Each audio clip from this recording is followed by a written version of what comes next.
masjid, musola menggunakan toa, tidak. Silahkan, karena kita tahu itu bagian dari syiar agama Islam, ya. Tetapi ini harus diatur tentu saja.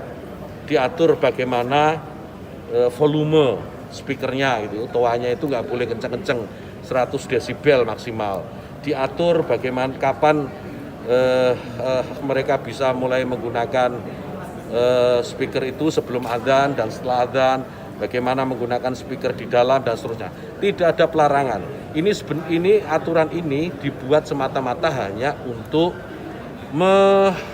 membuat masyarakat kita semakin harmonis, meningkatkan manfaat dan mengurangi mafsadat. Jadi menambah manfaat dan mengurangi ketidakmanfaatan. Karena kita tahu, misalnya ya, kita tahu di daerah yang mayoritas muslim, hampir setiap 100 meter, 200 meter itu ada musola masjid. Ya, bayangkan kalau kemudian dalam waktu yang bersamaan mereka semua menyalakan toanya di atas, kayak apa? Itu bukan lagi syiar, tapi menjadi gangguan buat sekitarnya. Kita bayangkan lagi, kita ini muslim, saya hidup di lingkungan non muslim, ya. Kemudian rumah ibadah saudara-saudara kita non muslim itu bunyikan toa sehari 5 kali dengan kenceng-kenceng secara bersamaan, itu rasanya bagaimana?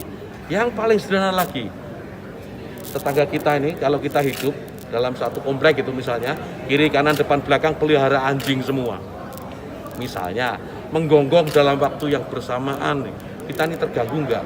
Artinya apa? Bahwa suara-suara ini, apapun suara itu ya, ini harus kita atur supaya tidak menjadi gangguan.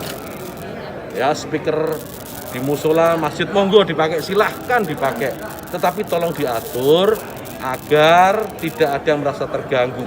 Agar niat menggunakan toa, menggunakan speaker sebagai sarana, sebagai wasilah untuk syiar, melakukan syiar tetap bisa dilaksanakan tanpa harus mengganggu mereka yang mungkin tidak sama dengan keyakinan kita.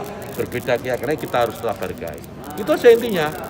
Jadi saya kira dukungan juga banyak atas ini, karena di alam bawah sadar kita kan pasti mengakui itu. Kawan-kawan wartawan ini juga pasti merasakan itu, bagaimana kalau suara itu tidak diatur pasti mengganggu.